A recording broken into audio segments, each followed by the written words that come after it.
నమస్కారం. Intermediate second year చదువుతున్న విద్యార్థుల కోసం ఇందులో మొదటిది ఎలక్ట్రోస్టాటిక్స్, స్థిర లేదా స్థావర విద్యుత్ శాస్త్రం. ఈ ఎలక్ట్రోస్టాటిక్స్ని బోర్డ్ ఎగ్జామ్స్ కోసం అయితే 2 లెసన్లుగా విడదీసి ఇచ్చారు. విద్యుదావేశము మరియు విద్యుత్ క్షేత్రం, అదేవిధంగా 2వ లెసన్ విద్యుత్ పొటెన్షియల్ మరియు కెపాసిటర్స్. ఇందులో మొదటగా విద్యుత్ ఆవేశాల గురించి, తర్వాత విద్యుత్ క్షేత్రం గురించి మొదటి లెసన్లో నేర్చుకున్నాం. సో ఈరోజు వీడియోలో విద్యుత్ ఆవేశాల గురించి నేర్చుకున్నాం. సో ఎలక్ట్రికల్ ఛార్జెస్, ఆ ఎలక్ట్రికల్ ఛార్జెస్ మరియు వాటి యొక్క ప్రాపర్టీస్, వాటి ధర్మాలు ఏమిటి, ఇవి నేర్చుకుందాం ఈరోజు క్లాస్లో. సో విద్యుత్ ఆవేశాల గురించి తెలుసుకుందాం. మొదటగా విద్యుత్ ఆవేశం అంటే ఇది పదార్థం యొక్క ప్రాథమిక ధర్మం. ప్రాథమిక ధర్మాల్ని నిర్వచనంగా డైరెక్ట్గా చెప్పుకోవడం అంత కరెక్ట్ కాదు. దీని నిర్వచనాన్ని నేర్చుకునే ముందు మొదటగా అసలు దీన్ని ఎలా గుర్తించారు అది తెలుసుకుంటే, దీనికి సంబంధించి కొన్ని విషయాలు నేర్చుకుంటే ఆ తర్వాత నిర్వచనంగా చెప్పుకోవచ్చు. సో దీన్ని ఎలా గుర్తించారు, ఆవేశం గురించి, విద్యుత్ ఆవేశం గురించి తెలుసుకోవాలి అంటే డ్రై హెయిర్, సో పొడిగా ఉన్న తలని ఏదైనా ఒక దువ్వెనతో దువ్వుకుని ఆ దువ్వెనని ఒక చిన్న పేపర్ పీసెస్ దగ్గర కనుక తీసుకొస్తే దువ్వెన ఆ పేపర్ పీసెస్ని అట్రాక్ట్ చేస్తుంది. అదేవిధంగా దీన్ని ఇంకొక విధంగా చేస్తే, ఒక గ్లాస్ రాడ్ని తీసుకుని ఈ గ్లాస్ రాడ్ని సిల్క్ క్లాత్తో రుద్ది, ఒక గ్లాస్ రాడ్ని తీసుకుని ఈ గ్లాస్ రాడ్ని సిల్క్ క్లాత్తో రుద్ది, ఇది గ్లాస్ రాడ్. ఈ గ్లాస్ రాడ్ దీన్ని ఒక సిల్క్ గుడ్డను తీసుకుని ఈ సిల్క్ క్లాత్తో కనుక రుద్ది, సిల్క్ క్లాత్ రుద్ది ఈ గ్లాస్ రాడ్ని కనుక చిన్న చిన్న పేపర్ పీసెస్ దగ్గర కనుక తీసుకెళ్తే ఇది కూడా పేపర్ పీసెస్ని అట్రాక్ట్ చేస్తుంది. మరి సిల్క్ క్లాత్ అట్రాక్ట్ చేయదా? సిల్క్ క్లాత్ని కూడా మీరు జాగ్రత్తగా కనుక గమనిస్తే ఆ సిల్క్ క్లాత్ కూడా చిన్న చిన్న పేపర్ పీసెస్ని అట్రాక్ట్ చేస్తుంది. సో ఈ అట్రాక్ట్ చేస్తుంది అనే ధర్మాన్ని గ్రీక్ పదంలో ఛార్జ్ అంటారు. ఛార్జ్ అనే పదానికి యాక్చువల్ డెఫినేషన్ ఏంటి అంటే ఆకర్షణ, అట్రాక్షన్. సో ఎప్పుడైతే ఈ అట్రాక్షన్ అనే ప్రాపర్టీ ఒక మెటీరియల్కి వచ్చిందో అప్పుడు దాన్ని గ్రీక్ పదాల్లో ఏమని చెప్పారు? సో అండ్ మెటీరియల్ ఈ ఛార్జ్, ద మెటీరియల్ ఈ ఛార్జ్. మెటీరియల్ ఈ ఛార్జ్ అనే పదానికి అర్థం ఏంటి అంటే పదార్థానికి ఆకర్షణ ధర్మం వచ్చింది అని. సో ఆ ఆకర్షణ ధర్మం వచ్చింది అని చెప్పడానికి ఆ గ్రీక్ పదాల్లో వాడిన ఛార్జ్ అనే పదాన్ని మనం యాజ్ ఇట్ ఈజ్గా తెచ్చుకుని ఇప్పుడు ఛార్జ్ అనే ధర్మాన్ని మనం తెలియజేస్తాం. ఛార్జ్ అనే ప్రాపర్టీని చదువుకుంటున్నాం. మరి ఈ ఛార్జ్ అంటే ఏమిటి, డెఫినేషన్గా ఎలా చెప్పాలి? ఇది పదార్థం యొక్క ఫండమెంటల్ ప్రాపర్టీ, ప్రాథమిక ధర్మం. ఈ ధర్మాన్ని మనం ఎలా గుర్తించాలి? ఎలా గుర్తించాలి అంటే ఇది ఇతర పదార్థాలని ఆకర్షించడం కానీ లేదా వేరే ఇతర ఛార్జెస్ని రిపల్షన్ అంటే వికర్షించడం కానీ చేస్తుంది. అంటే ఆకర్షణ లేదా వికర్షణ అనే ధర్మాల నుంచి ఛార్జ్ అనే పదాన్ని గుర్తించాలి అంతే. సో ఛార్జ్ అనే దాన్ని ఎలా డిఫైన్ చేయాలి అంటే, నేను ఛార్జ్ అనే పదాన్ని నిర్వచించండి అంటే నేను ఛార్జ్ని ఇలాగే నిర్వచిస్తా. ఛార్జ్ అంటే ఏంటి? It is a fundamental property. It is a fundamental property. ఇది ఒక ప్రాథమిక ధర్మం. ఫండమెంటల్ ప్రాపర్టీ, ప్రాథమిక ధర్మం. సో ఈ ప్రాథమిక ధర్మం ఏమి చూపించుద్ది? ఏం చూపించుద్ది అంటే ఇది ఇతర పదార్థాలని ఆకర్షించడం కానీ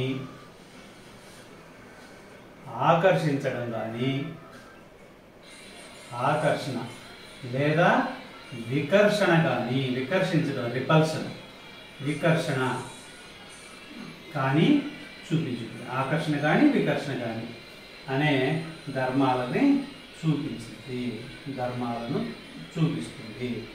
ఇలా చూపించేది ఏ ధర్మాన్నైనా చూపించుతుంది. రైట్. సో ఇలా చూపించే ఏ ధర్మాన్నైనా ఛార్జ్ అనొచ్చా? సో ఎలక్ట్రికల్ పరంగా ఛార్జ్ అనొచ్చు. దేర్ఫోర్ సింపుల్గా చెప్తున్నాం ఛార్జ్ అంటే ఏంటి. ఛార్జ్ అంటే ఏంటి? Fundamental property. ఈ ఫండమెంటల్ ప్రాపర్టీ ఏం చేస్తుంది? ఇతర పదార్థాలని ఆకర్షించుద్ది లేదంటే వికర్షించుద్ది. ఎప్పుడు ఆకర్షిస్తుంది, ఎప్పుడు వికర్షిస్తుంది? రైట్. ఈ ఆకర్షణ వికర్షణ ధర్మాలని ఛార్జీల్ని ఎలా గుర్తించాలి? ఈ ఆకర్షణ వికర్షణ ధర్మాలని ఛార్జీల్ని ఎలా గుర్తించాలి అంటే ఛార్జ్ యొక్క కొన్ని ఇతర ధర్మాలను కూడా మనం నేర్చుకోవాలి. నేర్చుకుంటే మనకి స్లోగా ఇది యొక్క ఆకర్షణ వికర్షణ ధర్మాల గురించి మరియు ఛార్జెస్ గురించి ఒక అవగాహన వచ్చింది. ఛార్జెస్ని ఎలా గుర్తించాలి? విద్యుదావేశాన్ని ఎలా గుర్తించాలి? ఎలా గుర్తించాలి అంటే ఐడెంటిఫికేషన్ ఆఫ్ ఛార్జ్. సో ఛార్జెస్ని గుర్తించడానికి ఒక ప్రయోగం ఉంది, ఐడెంటిఫికేషన్ ఆఫ్ ఛార్జ్. సో ఈ ఛార్జెస్ని గుర్తించడానికి మనం ప్రయోగం పేరేంటి అంటే రైట్ ఒక వస్తువుని వాడతాం. దీని పేరేంటి అంటే ఎలక్ట్రోస్కోప్. ఎలక్ట్రోస్కోప్. సో ఎలక్ట్రోస్కోప్ అంటే తెలుగులో దీన్ని విద్యుద్దర్శిని అంటారు. విద్యుద్దర్శిని. సో ఈ విద్యుద్దర్శినులు చాలా రకాల విద్యుద్దర్శినులు అయితే ఉంటాయి. అయితే సిలబస్ లో ఉన్న దాని గురించి మాట్లాడుకుందాం. సిలబస్ లో ఉన్న దాని గురించి మాట్లాడుకుంటే ఎలక్ట్రోస్కోప్, గోల్డ్ లీఫ్ ఎలక్ట్రోస్కోప్ అనేది మాత్రం సిలబస్ లో ఉంది. స్వర్ణపత్ర విద్యుద్దర్శిని, గోల్డ్ లీఫ్. దీనిలో బంగారంతో చేసిన చిన్నటి పత్రాలు ఉంటాయి. వీటిని ఉపయోగించి ఆ చార్జెస్ ని ఐడెంటిఫై చేయొచ్చు. Gold leaf electroscope. రైట్. స్వర్ణపత్ర విద్యుద్దర్శిని, స్వర్ణపత్ర విద్యుద్దర్శిని. సో ఈ స్వర్ణపత్ర విద్యుద్దర్శిని ఉపయోగించి చార్జెస్ ని గుర్తించవచ్చు. అయితే ఈ గోల్డ్ లీఫ్ ఎలక్ట్రోస్కోప్ లో ఏముంటుంది? గోల్డ్ లీఫ్ ఎలక్ట్రోస్కోప్ లో చాలా సింపుల్. ఒక మెటల్ ప్లేట్ ఉంటుంది. ఇది ఏదైనా సరే ఒక మెటల్ లోహంతో తయారు చేసింది మెటల్ ప్లేట్. రైట్. ఇది లోహంతో తయారు చేసింది. ఈ మెటల్ ప్లేట్ కి కింద ఇంకొక మెటల్ రాడ్ ఎల్ ఆకారంలో అంచు ఉంటుంది. సో ఇది కూడా మెటల్ రాడ్డే. కాకపోతే ఈ మెటల్ రాడ్ ఏ షేప్ లో ఉంది అంటే ఎల్ షేప్ లో ఉంది.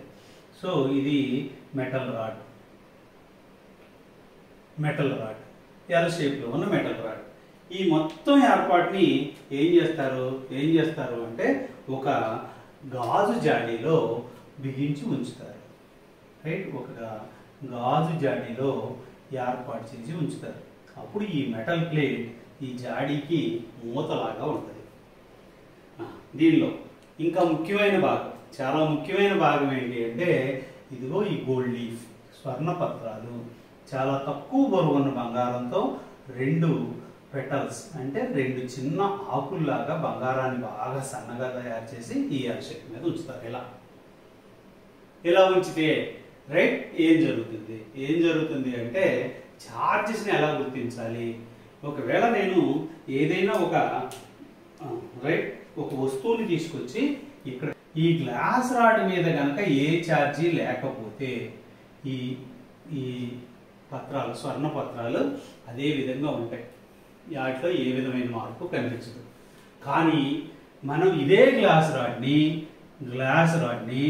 సిల్క్ క్లాత్తో రుద్ది, గ్లాస్ రాడ్ని సిల్క్ క్లాత్తో కనుక రుద్ది ఆ తర్వాత ఈ గ్లాస్ రాడ్ని తీసుకొచ్చి ఇక్కడ పెడితే అప్పుడు ఈ గ్లాస్ రాడ్ మీద ఏదైనా ఒక ఛార్జ్ ఉంటే రైట్ గ్లాస్ రాడ్ని సిల్క్తో కనుక రుద్దితే గ్లాస్ రాడ్ జనరల్గా పాజిటివ్ ఛార్జ్ అవుతుంది.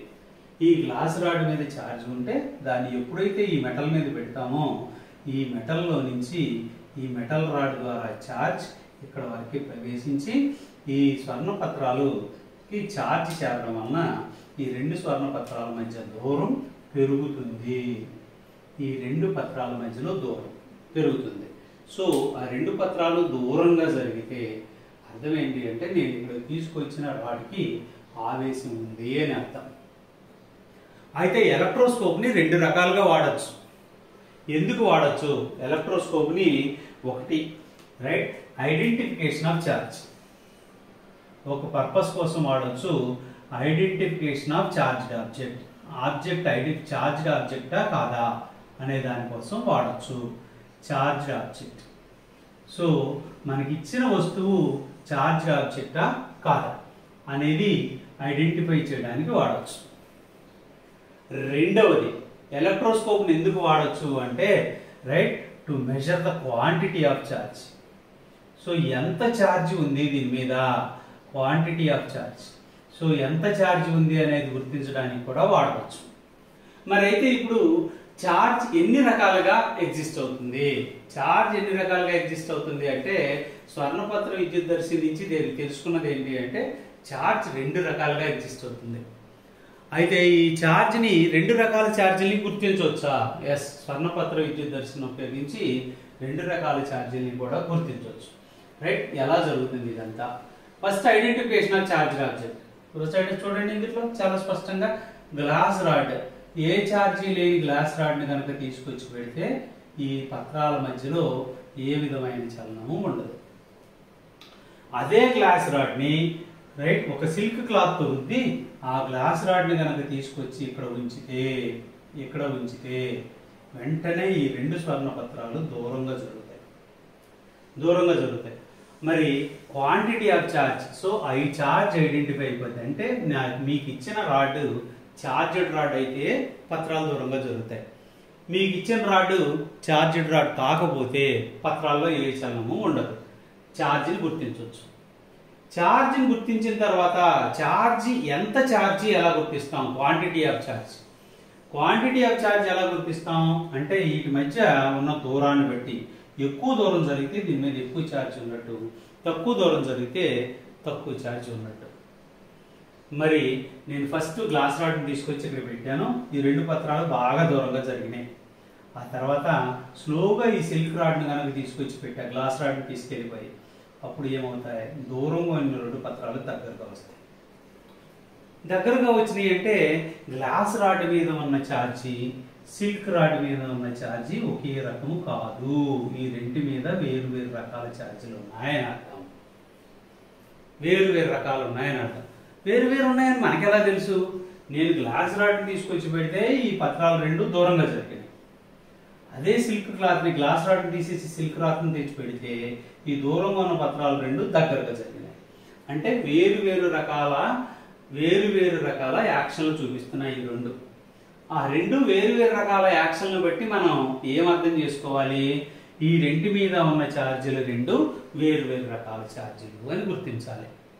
సో ఈ గోల్డ్ లీఫ్ ఎలక్ట్రోస్కోప్ అనే ఎక్స్పెరిమెంట్ నుంచి మనం రెండు విషయాలు తెలుసుకోవాలి.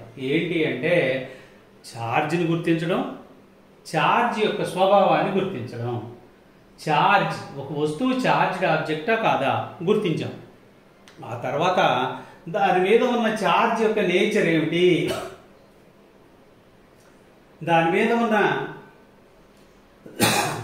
ఛార్జ్ యొక్క నేచర్ ఏంటి, ఇది కూడా గుర్తించవచ్చు. కాబట్టి స్వర్ణపత్ర విద్యుద్దర్శి నుంచి మనం నేర్చుకున్నది ఏంటి అంటే right, charge exist in two natures. Charge రెండు నేచర్లో ఎగ్జిస్ట్ అవుతుంది. Exist in two natures. Right, what are the two natures? రెండు రకాలుగా ఛార్జ్ ఎగ్జిస్ట్ అవుతుంది. విద్యుదావేశం రెండు రకాలుగా ఉంటది. రెండు రకాలు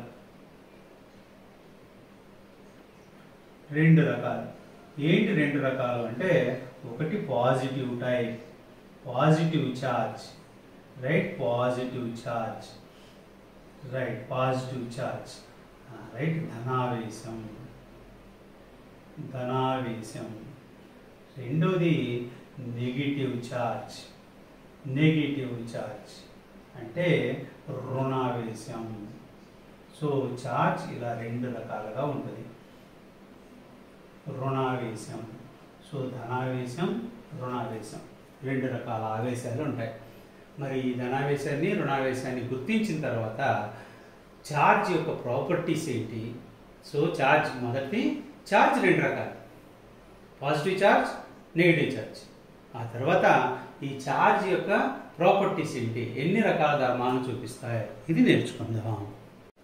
ఛార్జ్ యొక్క ధర్మాలు, ఇది ప్రధానంగా మూడు ధర్మాలను చూపించుద్ది. మొదటిది ఏంటి అంటే ఛార్జ్, ఆవేశం అనేది conserved. Charge is conserved.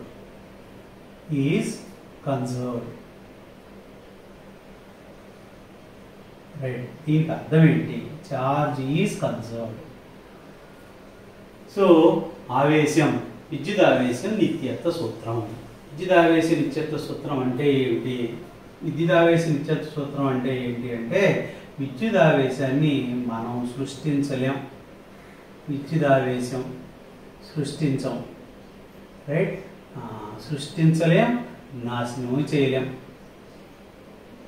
So మొత్తం ఛార్జ్ అనేది ఎప్పుడు సమానంగానే ఉంటుంది. సృష్టించలేము, నశింపజేయలేం. రైట్, సో మొత్తం ఆవేశం స్థిరంగా ఉంటుంది.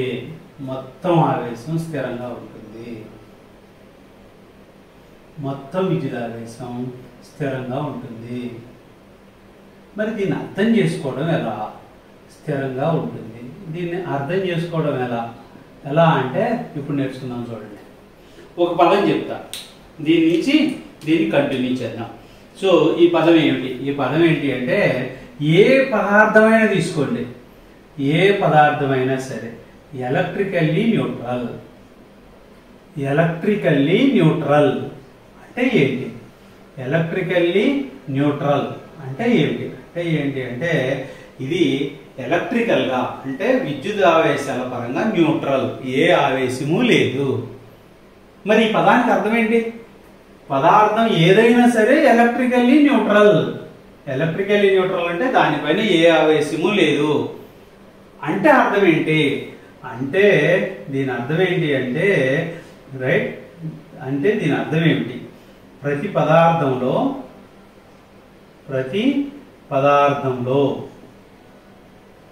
సమాన సంఖ్యలో ధనావేశాలు రుణావేశాలు ఉంటాయి.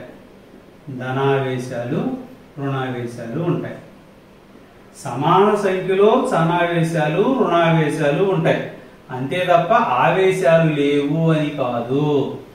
సో పదార్థం ఎలక్ట్రికల్లీ న్యూట్రల్, రైట్, విద్యుదావేశ పరంగా స్థిరంగా ఉంటుంది అంటే అర్థం దానిలో సమాన సంఖ్యలో ధనావేశాలు రుణావేశాలు ఉంటాయి. ధనావేశం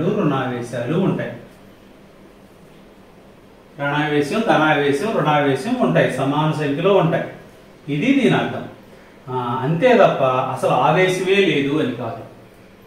సో ఏ పదార్థం తీసుకున్నా ఎలక్ట్రికల్లీ న్యూట్రల్ అంటే అర్థం సమాన సంఖ్యలో ధనావేశాలు రుణావేశాలు ఉంటాయి. సో ఇందాక చెప్పుకున్న ఎగ్జాంపుల్ మళ్ళీ చూద్దాం. ఒక గ్లాస్ రాడ్ తీసుకున్నాం. ఈ గ్లాస్ రాడ్ న్యూట్రల్ అంటే అర్థం ఏమిటి అంటే దీనిలో ధనావేశాలు ఉంటాయి, రుణావేశాలు కూడా ఉంటాయి, కానీ ధనావేశాలు రుణావేశాలు సమాన సంఖ్యలో ఉంటాయి. అదే విధంగా ఇందాక మనం తీసుకున్న ఎగ్జాంపుల్లో ఒక సిల్క్ క్లాత్ తీసుకున్నాం. ఈ సిల్క్ క్లాత్ లో చూడండి, ఇది కూడా న్యూట్రలే. అంటే అర్థం ఏంటి అంటే దీనిలో కూడా ధనావేశాలు రుణావేశాలు సమాన సంఖ్యలో ఉంటాయి. ఇప్పుడు మనం ఈ గ్లాస్ రాడ్ ని సిల్క్ క్లాత్ తో రుద్దితే ఇది గ్లాస్ రాడ్, ఇది సిల్క్ క్లాత్ తో రుద్దితే రైట్, ఈ రుద్దితే ఏమవుద్ది అంటే గ్లాస్ రాడ్ లో నుంచి కొన్ని రుణావేశాలు సిల్క్ క్లాత్ లోకి ప్రయాణం చేస్తాయి. మనం ఈ రుద్దడం అనే దాని వలన, సో గ్లాస్ రాడ్ పైన సిల్క్ క్లాత్ వేసి రుద్దడం వలన ఏమవుతుంది అంటే కొన్ని రుణావేశాలు గ్లాస్ రాడ్ నుంచి సిల్క్ క్లాత్ లోకి ట్రాన్స్ఫర్ అవుతాయి. అప్పుడు ఇది జరిగింది ఏమిటి అంటే గ్లాస్ రాడ్ కొన్ని రుణావేశాలను కోల్పోయింది. కాబట్టి దీనిలో ధనావేశాల సంఖ్య ఎక్కువైంది, రుణావేశాల సంఖ్య తక్కువైంది, కొన్నింటిని కోల్పోయింది. అదేవిధంగా సిల్క్ క్లాత్ తీసుకుంటే ఈ సిల్క్ క్లాత్ కొన్ని రుణావేశాలను అదనంగా పొందింది,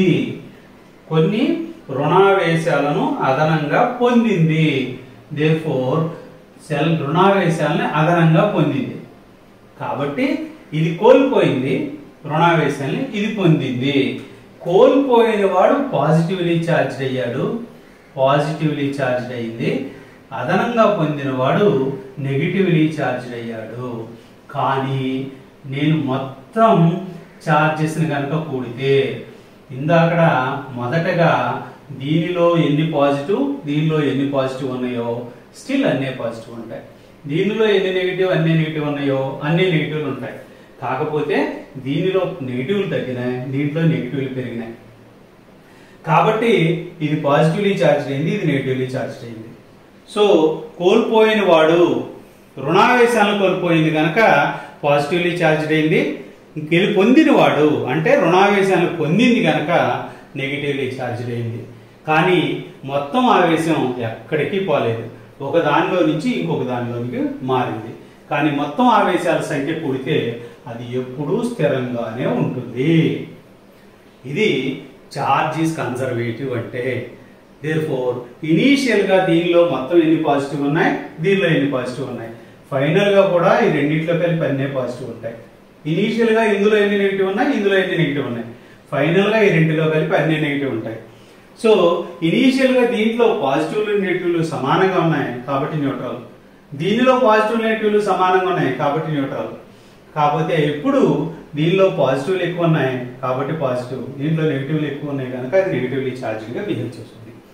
ఈ విధంగా రైట్ ఒక పదార్థం నుంచి ఇంకో పదార్థానికి రుణావేశాన్ని కొంచెం మార్పు చేయడం వలన వస్తువులు చార్జ్డ్ ఆబ్జెక్ట్స్ గా మారతాయి. ఇది చార్జ్ ఈస్ కన్జర్వ్డ్ మొదటి ప్రాపర్టీ. సో చార్జ్ చూపించే మొదటి ప్రాపర్టీ. చార్జ్ యొక్క ధర్మాల్లో రెండవ ప్రాపర్టీ, దీని గురించి చూద్దాం. చార్జ్ యొక్క రెండవ ప్రాపర్టీ, ఈ రెండవ ప్రాపర్టీ ఏంటి అంటే చార్జ్ ఈస్ క్వాంటిటైజ్డ్. క్వాంటిటైజేషన్ అంటే ఏంటి అంటే చార్జ్ ఎప్పుడూ కూడా ఒక మినిమం ఛార్జ్ కి ఇంటిజర్ మల్టిపుల్ గానే ఉంటుంది. Q is always equal to plus or minus NE. Right, charge అనేది ఎప్పుడూ కూడా ఒక కనీస ఆవేశానికి ఇంటిజర్ మల్టిపుల్ గానే ఉంటుంది. ఇందులో n అనేది 1 అవ్వచ్చు, 2 అవ్వచ్చు, 3 అవ్వచ్చు, సో ఆన్ ఏమైనా కావచ్చు. కానీ అది ఫ్రాక్షన్ మాత్రం కాదు. అంటే 1.1, 2.1, 2.6 అలా తీసుకోదు. n వాల్యూలు ఎప్పుడు పూర్ణ సంఖ్యలే. సో Q అనేది ఎప్పుడు ఒక కనీస ఆవేశానికి, ఈ కనీస ఆవేశం ఏమిటి, కనీస ఆవేశానికి ఇంటిజర్ మల్టిపుల్స్ గానే పూర్ణాంక గుణిజాలలోనే ఉంటుంది. సో ఒక వస్తువు మొత్తం ఎంత ఛార్జ్ పొందింది అంటే ఒక కనీస ఆవేశానికి 10 రెట్లు, ఒక కనీస ఆవేశానికి 20 రెట్లు, ఒక కనీస ఆవేశానికి 30 రెట్లు, ఒక కనీస ఆవేశానికి 15 రెట్లు, అంతే తప్ప 1.1 రెట్లు, 12.2 రెట్లు అలా ఉండదు. సో ఈ n అనేది కేవలం పూర్ణ సంఖ్యలను మాత్రమే తీసుకుంటుంది. Right, so charge right is integer multiple పూర్ణాంకం, integer multiple of minimum charge. ఒక మినిమం ఛార్జ్ కి కనీస ఆవేశానికి పూర్ణాంక గుణిజాల్లో మాత్రమే ఉంటుంది. రైట్, సో కనీస ఆవేశానికి ఆవేశం యొక్క పూర్ణాంక గుణిజాలలోనే మాత్రమే ఛార్జ్ ఉంది. పూర్ణాంక గుణిజాలలో మాత్రమే ఛార్జ్ ఉంటుంది, మాత్రమే ఆవేశం ఉంటుంది.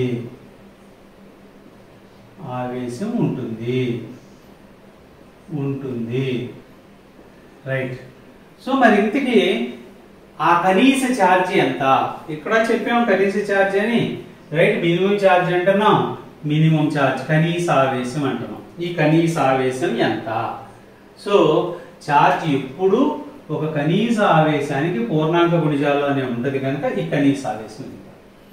ఆ కనీసం యొక్క ఛార్జ్ ఎంత అంటే minimum charge is equal to, ఆ మినిమం ఛార్జ్ ఎంతకు సమానం మినిమం ఛార్జ్ ఎంతకు సమానం అంటే 1.6 ఇంటూ 10⁻⁻19 కులూమ్స్కి సమానం.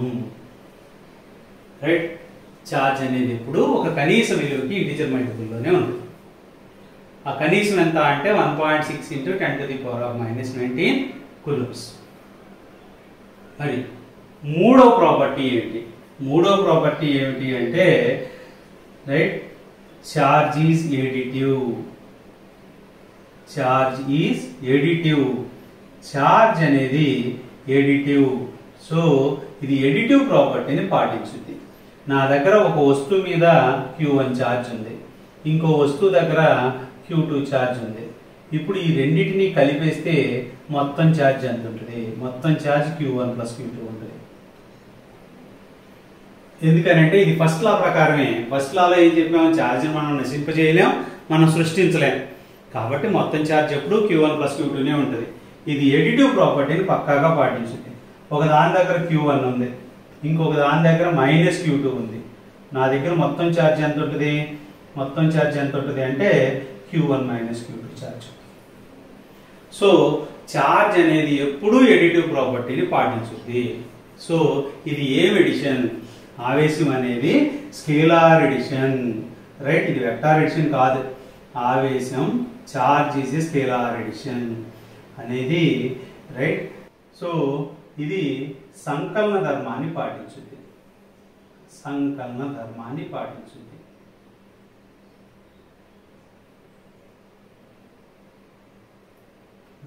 రైట్. ఇది స్కేలార్ ఎడిషన్ ని పాటించుద్ది. సో ఇది ఎడిటివ్ ప్రాపర్టీని పాటిస్తుంది. ఇది ఛార్జ్ యొక్క ప్రధానమైన ధర్మాలు. అయితే ఛార్జ్ ఇవి కాకుండా ఇంకో ప్రాపర్టీని కూడా చూపిస్తుంది. అది ఏంటి అంటే ఛార్జ్ చూపించే మరో ధర్మం ఏంటి అంటే లైక్ చార్జెస్ రిపెల్. అంటే ఒక ప్లస్ అంటే ఒక ధనావేశం, ఇంకొక ధనావేశం, ఇవి లైక్ చార్జెస్. సో వేరు క్వాంటిటీలు అవ్వచ్చు, కానీ రెండిటికి ఒకే గుర్తుంది, ధనావేశం లైక్ చార్జెస్. ఒక రుణావేశం రైట్, ఇంకొక రుణావేశం, ఇవి కూడా లైక్ చార్జెస్. కానీ ఒక ధనావేశం, ఒక రుణావేశం, ఇవి unlike charges. So like charges ఏం చేస్తాయంటే వికర్షించును. Like charges repel. Unlike charges ఒక పాజిటివ్ చార్జ్, ఒక నెగిటివ్ చార్జ్, ఒక ధనావేశం, ఒక రుణావేశం కనుక తీసుకుంటే ఇవి ఆకర్షించును. Right. So like charges, unlike charges repel. ఒకే విధమైన గుర్తు ఉన్న ఛార్జీలు వికర్షించుకుంటాయి. అంటే ధనావేశాన్ని వికర్షించుతుంది, రుణావేశాన్ని వికర్షిస్తుంది. మరి ధనావేశము, రుణావేశము అన్లైక్ చార్జెస్, ఇవి రెండు ఆకర్షించుకుంటాయి. అయితే వీటి మధ్య వికర్షణ బలం ఎంత, ఆకర్షణ బలం ఎంత, దీని గురించి నేర్చుకుందాం. దీని గురించి నేర్చుకునే ముందు ఇంకొక చిన్న విషయాన్ని తెలుసుకుందాం. ఈ చార్జ్ అనే భౌతిక ధర్మాన్ని SI సిస్టంలో ఎలా కొలుస్తారు? ఛార్జ్ ని SI సిస్టంలో కులుమ్ అనే యూనిట్ తో కొలుస్తారు. కులుమ్ అనే యూనిట్ ని పూర్తిగా రాస్తే అక్షరాన్ని స్మాల్ లెటర్ రాయాలి, ఫుల్ గా అంటే సింబల్ గా రాస్తే క్యాపిటల్ లెటర్ రాయాలి. కులుమ్. మరి కులుమ్ అనేది ప్రాథమిక భౌతిక రాశి కాదు. కులుమ్ అనేది సెకండరీ ఫిజికల్ క్వాంటిటీ. అంటే గౌణ భౌతిక రాశి, సెకండరీ ఫిజికల్ క్వాంటిటీ. ఇది ఏదైనా క్వాంటిటీ, ఇది వేరే క్వాంటిటీల మీద డిపెండ్ అయి ఉంటుంది, ప్రాథమిక రాశుల మీద డిపెండ్ అయి ఉంటుంది. మరి ఛార్జ్కి డైమెన్షనల్ ఫార్ములా ఏంటి? స్క్వేర్ బ్రాకెట్లు పెడితే డైమెన్షనల్ ఫార్ములా అని గుర్తు. దీనికి డైమెన్షన్ ఫార్ములా ఏంటి అంటే A × T. So A⁴1 T⁴1, M⁴0 L⁴0. మరి A ఎవరు? A రైట్ విద్యుత్ ప్రవాహం, కరెంట్ రైట్, I విద్యుత్ ప్రవాహం, T టైం. సో దీని డైమెన్షన్ ఫార్ములా A×T. ఇది చార్జెస్ గురించి ప్రాథమికమైన అవగాహన. ఇందులో ఒక చిన్న సింపుల్ ప్రాబ్లం చేద్దాం. దాని నుంచి తర్వాత మళ్ళీ చార్జెస్ మధ్య ఆకర్షణ వికర్షణ బలాన్ని కొలవడం ఎలా, దాన్ని వేరే వీడియోలో చూద్దాం. ఒక కూలుంబ్ ఛార్జ్లో ఎన్ని కనీస ఛార్జ్, వాట్ ఈస్ ద కనీస ఛార్జ్ అంటే ఏంటి? కనీస ఛార్జ్ అంటే ఏంటి అంటే 1.6 × 10⁻⁻19 కూలుంబ్. ఇది ఎలక్ట్రాన్ యొక్క ఆవేశం. సో ఒక కూలుంబ్ ఛార్జ్లో ఎన్ని ఎలక్ట్రాన్లు ఉంటాయి, ఇది ప్రశ్న యాక్చువల్గా. దీన్ని ఇందాక మనం చెప్పుకున్న క్వాంటిటైజేషన్ ఆఫ్ ఛార్జ్, దానికి ఎగ్జాంపుల్గా చెప్పుకున్నాం. సో ఒక కూలుంబ్ ఛార్జ్లో ఎన్ని ఎలక్ట్రాన్లు ఉంటాయి, సో దీన్ని అలాగే రాయొచ్చు. ఒక కూలుంబ్ ఛార్జ్లో ఎన్ని ఎలక్ట్రాన్లు ఉంటాయి, ఛార్జ్లో ఎన్ని ఎలక్ట్రాన్లు ఉంటాయి.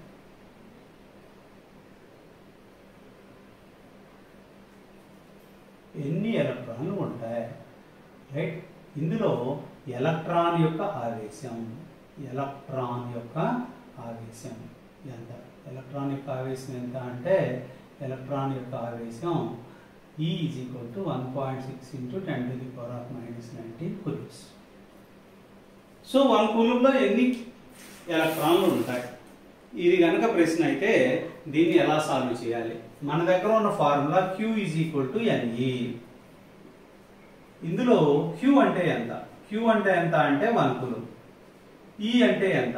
1.6 × 10⁻⁻19 కూలుంబ్స్. అప్పుడు N ఎంత? ఇది ప్రశ్న. Therefore ఇలా కనుక్కోవచ్చు. ఎలా? N = Q/E. N = Q/E.